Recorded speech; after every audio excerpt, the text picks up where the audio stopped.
Hello നമസ്കാരം, ഏവർക്കും പുതിയ ഇന്ന് ഞാൻ വന്നിരിക്കുന്നത് ലെവൽ ക്രോസ് എന്ന ചിത്രത്തിൻ്റെ ഫോർത്ത് ഡേ കേരള കളക്ഷൻ റിപ്പോർട്ടുമായിട്ടാണ്. വീഡിയോയിലേക്ക് മുൻപ് വീഡിയോ ലൈക്ക് ചെയ്യുക, ചാനൽ സബ്സ്ക്രൈബ് ചെയ്യുക. ഈ വരുന്ന ജൂലൈ ആഗസ്റ്റ് മാസം ധാരാളം ചിത്രങ്ങൾ ഇനി അങ്ങോട്ട് OTT റിലീസ് ചെയ്യാൻ പോവുകയാണ്. ചാനൽ പരിശോധിച്ചാൽ നിങ്ങൾക്ക് കാണാം. അമല പോൾ, ആസിഫ് അലി, ഷർഫുദ്ദീൻ എന്നൊക്കെ പ്രധാന കഥാപാത്രങ്ങളായെത്തി ജൂലൈ 26 റിലീസ് ചെയ്ത ചിത്രമായിരുന്നു ലെവൽ ക്രോസ്.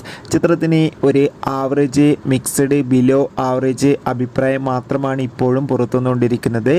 അതുകൊണ്ട് തന്നെ എല്ലാ സിനിമാ പ്രേമികളും ഒരേപോലെയാണ് ലെവൽ ക്രോസ് എന്ന ചിത്രത്തിൻ്റെ ഓരോ കളക്ഷൻ റിപ്പോർട്ടും അറിയാൻ വേണ്ടി കാത്തിരിക്കുന്നത്.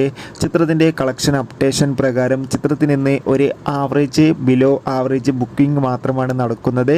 അതുകൊണ്ട് തന്നെ 50 ലക്ഷത്തിൻ്റെ താഴെ മാത്രം കളക്ഷൻ ലഭിക്കുമെന്നാണ് ട്രാക്കിംഗ് റിപ്പോർട്ടുകൾ സൂചിപ്പിക്കുന്നത്. എന്തായാലും നമുക്ക് ലെവൽ ക്രോസ് എന്ന ചിത്രത്തിൻ്റെ കൂടുതൽ കളക്ഷൻ റിപ്പോർട്ടിനായി കാത്തിരിക്കാം. ബൈ.